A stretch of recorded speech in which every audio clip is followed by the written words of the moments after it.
At Lowe's, this Veterans Day and every day, verified military members, veterans, and their spouses get automatic silver status in My Lowe's Rewards with free standard shipping, plus 10% off eligible purchases with no annual limit. It's one way we honor and give back to those who have served and still do. Learn more now at lowes.com/military. 10% discount can't be combined with another offer. Exclusions, terms, and conditions apply. Loyalty program subject to terms and conditions. Details at lowes.com/terms. Subject to change. Okay.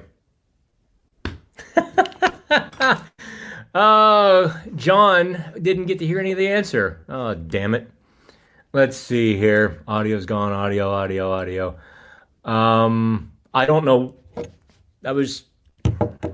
don't know. I don't know what happened there.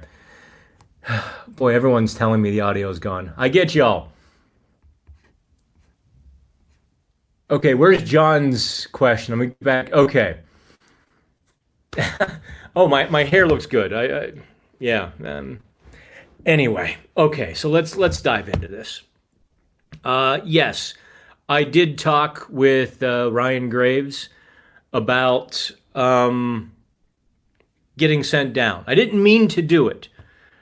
After he scored the goal in New Jersey off Andres Palat's face, neck, shoulder, whatever it was that he hit him, I did wander over and have a chat with him. And the way I asked it, listen, I don't like that stuff. I don't like getting into the personal stuff. There's enough reporters who don't do enough hockey, who focus exclusively on how did you feel, and I have no use for that stuff, usually. So, what I said to Graves was, have you put the past behind you and been able to start to settle in here as things go forward? And what he said was, listen, it's a bitter pill to swallow. It sucked going down. But him and other players who have been able to rebound from that situation, what they have done is take that opportunity down in Wilkes-Barre and go to work, improve things, work on different things. And what Wilkes-Barre, Kirk McDonald, the coach down there, they put the puck on Ryan Graves' stick. He was playing 25 minutes per night, running the top power play. I mean, go figure. And they challenged him to add dimensions to his game. Be more offensive, not necessarily an offensive defenseman, but be more, in line with the offense. Okay, now it's good.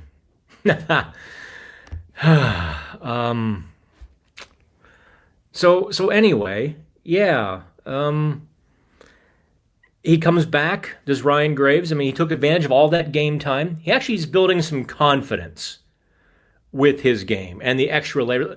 Think of how much better. I can't say that this is the best hockey of his life the last handful of games because, well, first of all, it's a small sample size.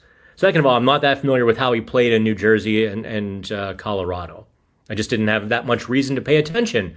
And he's sort of, he's a second, third pair defenseman whose job was to be defensive. Anywho, it was against LA as well. He kind of moonwalks the blue line and creates a shooting lane, blasts a shot to the net. Ville Koivunen, I think, or maybe it was Blake Lizotte, whoever it was, gets the rebound. And the LA Kings sort of scramble and the defense is, broken down. And the Penguins have sustained offensive zone pressure because Graves made that one little play very wisely and intelligently. So, yeah, he did what was necessary. Tristan Jarry did what was necessary down in Wilkes-Barre. It's like you or me going to work. And, come Friday afternoon, the Turk comes for you and says, hey, we need to talk. Step into my office. And you're like, uh-oh. And you hear those wonderful lines. Listen, it's not personal. The company's making some changes. We're going in a different direction. Your position is being eliminated, or, your services are no longer required. This person will take care of your severance check if there is one, and so on and so forth. Your world gets flipped upside down in 2 minutes. That pit in your stomach. Yeah, the hockey players go through the same thing. In Ryan Graves' case, yeah, his paychecks kept coming. But the funny thing is, hockey players are entirely disconnected from their paychecks. Yeah, when they sign the deal, it's a status symbol. It's a confidence. Here's where I am in the pecking order. But I mean, I don't think these guys understand how much money they make. I just don't. You don't see Ferraris and Lamborghinis rolling into the arena. Rarely. The only Penguins player that had a sports car that I can think of in recent memory. Malkin might still have a Porsche, but Kasperi Kapanen had the Aston Martin, and those things don't come cheap. Okay. Otherwise, you see responsible cars that, befitting of somebody who has a nice income but not stupid wealthy. I guess back in the day, Letang and Fleury used to have Porsches along with Malkin, and they were just like flipping them and selling them between each other and having some fun. But even then, it wasn't about money. They were just stupid kids who could afford a Porsche. I digress. Thanks for enjoying the trip, and now I'm self-conscious about my hair. I'm like, okay, is that sarcastic or not? Let's get to the next question now that we've got sound back. The bottom line is, says Michael Parker, this team has to make the playoffs. Well, I don't know that they have to. I think I you know what, Michael, maybe you are right. Because as I've said before, the season can't end in the middle. You make the playoffs or you get a good draft pick. You can't whiff on both of those agenda items. It's mutually exclusive, probably. But I don't know. Let's just say some team comes to the table tomorrow with a humdinger of an offer for Brian Rust. How do you say no? Or if they come to the table with a great offer for Erik Karlsson, how do you say no? Those are interesting questions. But if they don't sell, gotta make the playoffs. Gable Fisk, in regards to load management as a concept, do you think it's a matter of one team doing it and then the dam breaks and everyone follows? No, hockey is oddly, while a copycat sport, if somebody did, look, think of Kyle Dubas's reputation, Gable. Think of how different people perceive Kyle Dubas's thinking and thought process and so on and so forth.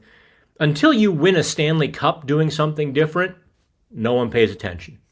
Or people pay attention, but it's second best until you win the Stanley Cup. Load management is a ripoff to the fans. Well, no, it's not. Their job is to win games, and if let's just say you thought Chris Letang was flagging, getting too worn down and tired, and you have 2 home games back to back, and you scratch him for 1, that's what's good for the team. If you start coaching for the fans, you will sit amongst them. Let's go to Big Joe. If Horkoff keeps tearing it up in college, do I think he can maybe make a Kindle jump next year? Would he be able to play in Wilkes-Barre? Yes, he can play in Wilkes next year because he's gone to college. That was the whole Gavin McKenna thing. Not that McKenna would think about playing in the AHL, but so that there wouldn't be a juniors or NHL decision for his GM. He didn't, by going to Penn State, he removes that. He can go pro next year.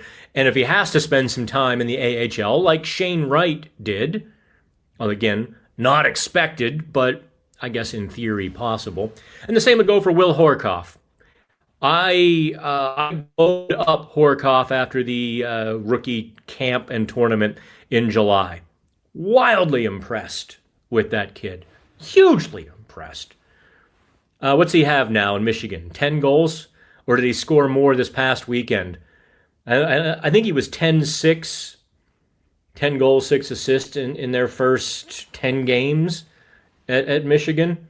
Of course, most of those first 10 games were against non-conference opponents. But he had another heck of a game as the Big Ten season started too. So, yes, I do think Horkoff can make the jump next year, or at least challenge for it. Let's see here. It's called Hockey Moneyball. Let's go back to, Michael Thompson. Hey, Dan, how are you? Oh, I'm just peachy. Can't believe I would ever say this, but this team misses Cookie. That fourth line without him just isn't the same. But to be fair, Lizotte and Dewar are still playing great. To be fair, yes. It's almost like someone kept telling you that Noel Acciari had a role on this team. It's almost like someone kept telling you that. I don't know who would have kept telling you that Noel Acciari was an NHL player. Yeah, he was beaten up and he was slowing down a bit, but he looked really good, and he's got that spry step back. And that fourth line, rather, actually became the third line in a lot of games. If you look at the Penguins' ice time, that fourth line, especially with the lead, sometimes plays 15 minutes a night, not the 8 or 9 that they have in previous seasons. Zachary, Muse was definitely underrated. I saw him as Dubas's guy when the team was to be competitive. I got really excited. Did not see much of a positive to the start, though. Wait, what? I saw him. I don't know what you're kind of on the dark side of the moon there with me, Zachary. I will say, actually, you know what? I'll tell you a story. I'll settle in, kids. I'm going to tell you all a story. Dan Muse, when he got hired, and this is kind of back channel stuff. When Muse got hired, I got a bunch of texts from some of my friends in low places in junior hockey and scouting, and different coaches at different levels who I keep in touch with, who very kindly keep me in check with some of my hockey opinions. Like, oh, okay, this, they'll help me with the X's and O's, but also, hey, that's a little bit, you're going off on the wrong track there. And they pull me back, to more hockey insider sort of eyes. But anyway, Dan Muse is obviously down in the USHL and with the USA program coaching up a storm. But he really didn't have a big reputation. Early in Muse's career, he kind of had, you hear Dan Muse talk now, he's got a strong, commanding voice, right? Wasn't always the case. One of the things Muse had to work on was, in fact, his voice and his speech. He could be, kind of quiet, or, who am I thinking of? Like Kirk McDonald in his interviews can be a little bit mumbly. And from what I understand, Muse was a bit the same way. Although when Kirk is yelling, there's no question he's yelling. You hear him all around the arena. Muse was known as a brain, and he began to sort of get a reputation. His success in the USA program and in the USHL, and he had a champion somewhere. The Nashville Predators needed an assistant coach under Peter Laviolette, and this champion kept banging on Laviolette's door. Hey, talk to Dan Muse. Talk to Dan Muse. Hey, no, I'm serious. You need to talk to Dan Muse. Stop it. Do it. So into the process, Laviolette, the way the story is told to me, right? Sometimes things get that tin can effect where the story takes legs and maybe gets a little bit exaggerated or twisted through time. But the story goes that Laviolette sort of acquiesced to this champion and interviewed Dan Muse. not really expecting too much, just kind of doing the favor and okay, I'll talk to him, whatever.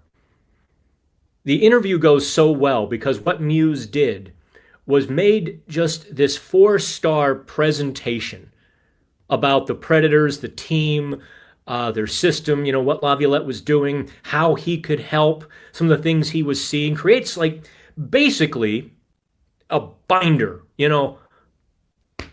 a phone book of a binder. And for those of you who aren't old enough to know what a phone book is, ask the old people. Muse does this and basically gets hired on the spot. He just wows Laviolette and staff to the point they're like, we can't not hire this guy. He's ours.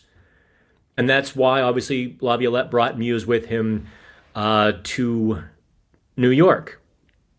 So that's the origin story of Dan Muse making the jump from sort of the lower ranks of hockey, the younger players, into the NHL. That's how it went down. He just went and did his homework and presented so well. They're like, dude, that's our guy. Let's go here. Let's see here. Lost. Okay, now getting through the comments of the lost audio.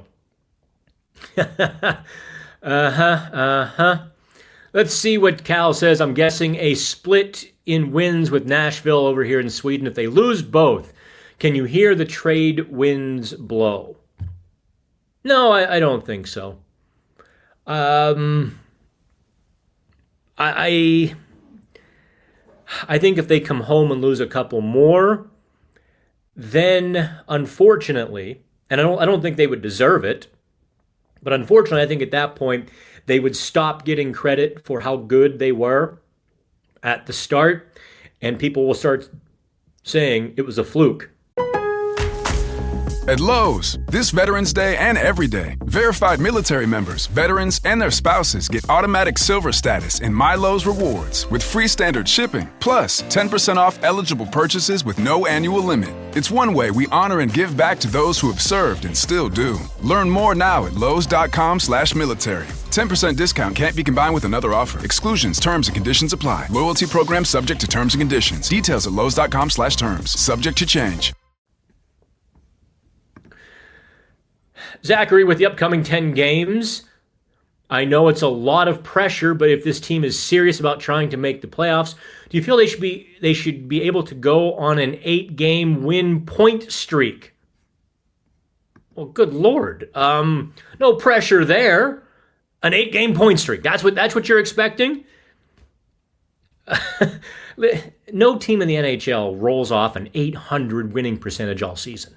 So relax a little bit. I mean, I think with the Penguins, if you want to see them at that 600 level, if they're able to maintain a 600 winning percentage, they're solidly in the playoffs. And that includes ups, that includes downs.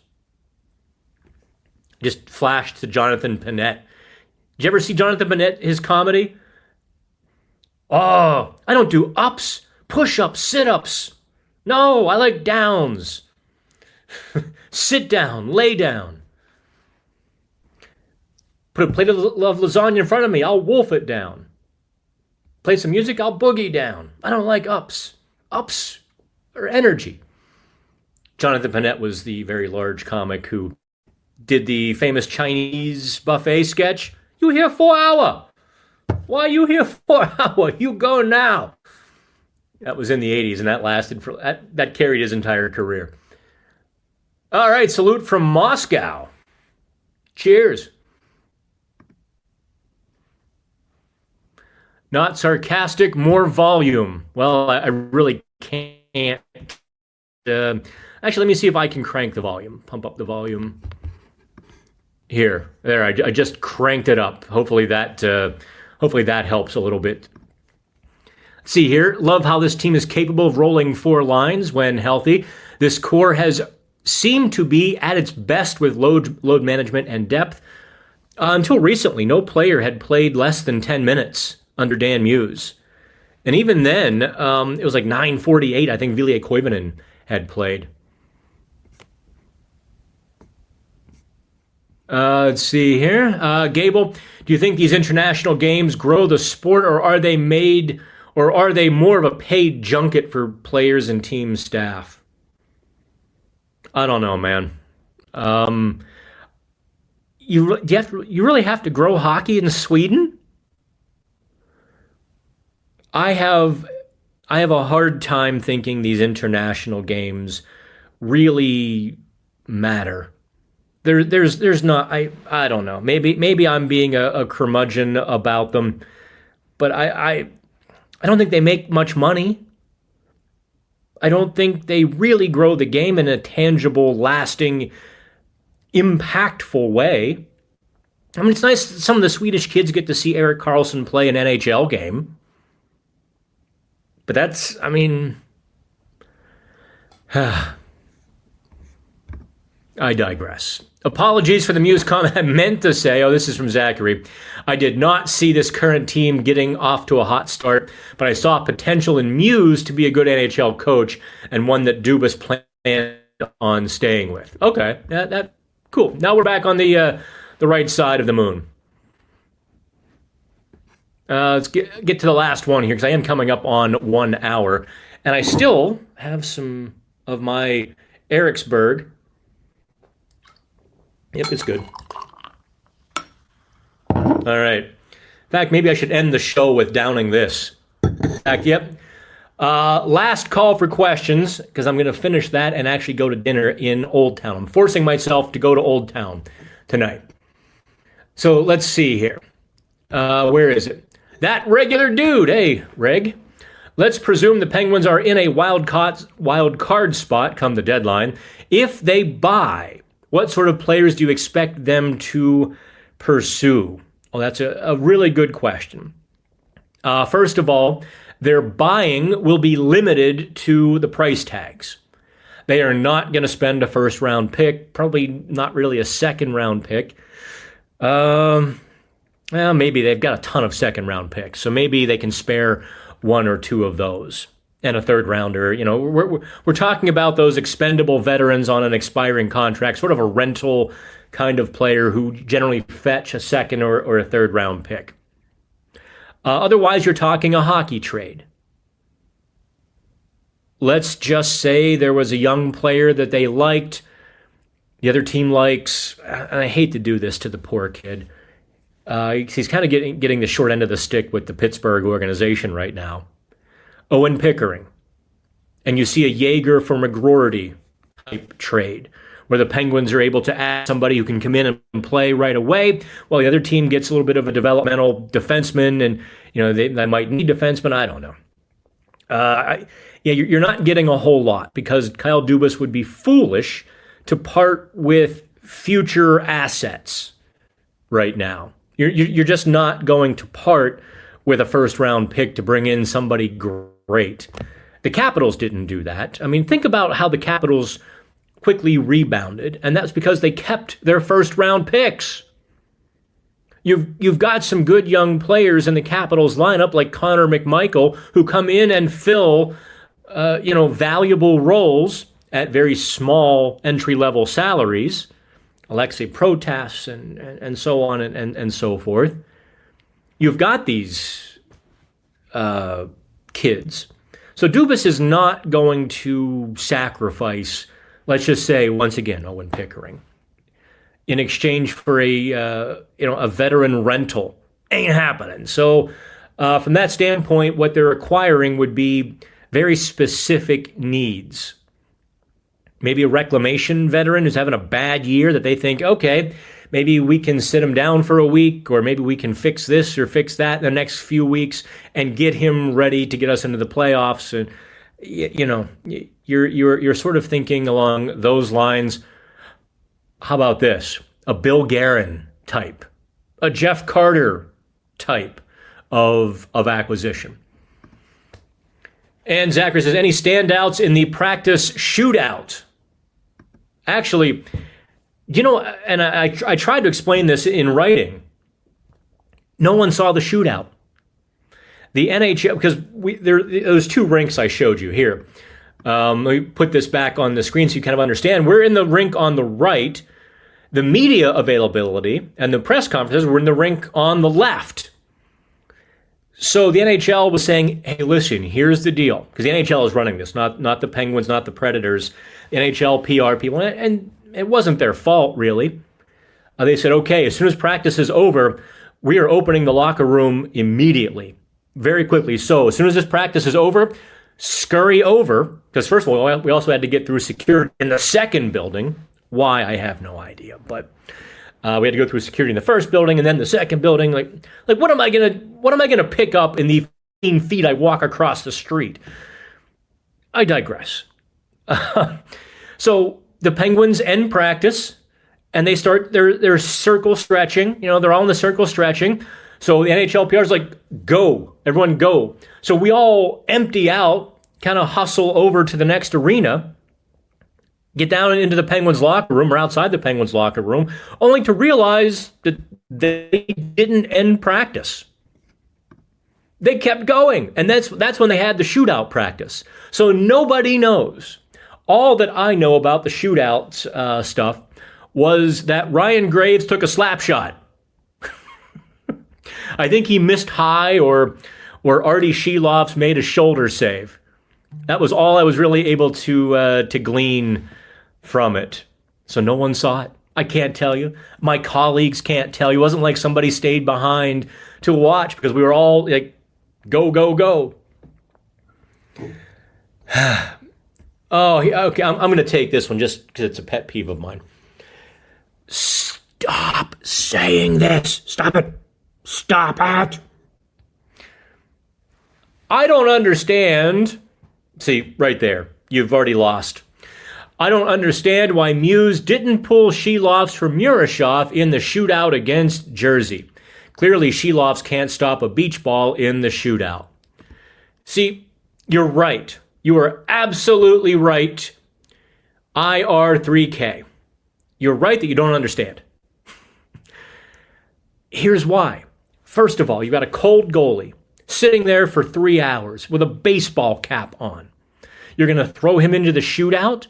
Second of all, not just cold mentally, cold physically. You can't, they don't stop the game so that a new goalie can go warm up in the shootout or even overtime. They don't stop you don't get, this isn't baseball where the relief pitcher has a bullpen or gets to throw a few pitches off the mound. The goalie, when they make the goalie change, he comes in and that's it. You have to be ready. So the injury risk is high. I saw some people trying to contradict me on that last week, and I was just like, no. So you've got a cold goalie, mentally, physically. Injury risk is high. That goalie is not set up for success. So that's why you don't do it. I mean, look, hockey people, I think fans sometimes think that people in hockey are just idiots. Or I guess all sports. If you're a coach, you are automatically the dumbest person in the room. If only you could know what the fans knew, life would be so much easier, yeah? Sometimes they actually get it right. Okay, kids, here we go. Was it Ziggy Zaki, oi, oi, oi. All right. I appreciate you all, and I will see you at dinner. At Lowe's, this Veterans Day and every day, verified military members, veterans, and their spouses get automatic silver status in My Lowe's Rewards with free standard shipping, plus 10% off eligible purchases with no annual limit. It's one way we honor and give back to those who have served and still do. Learn more now at lowes.com/military. 10% discount can't be combined with another offer. Exclusions, terms, and conditions apply. Loyalty program subject to terms and conditions. Details at lowes.com/terms. Subject to change.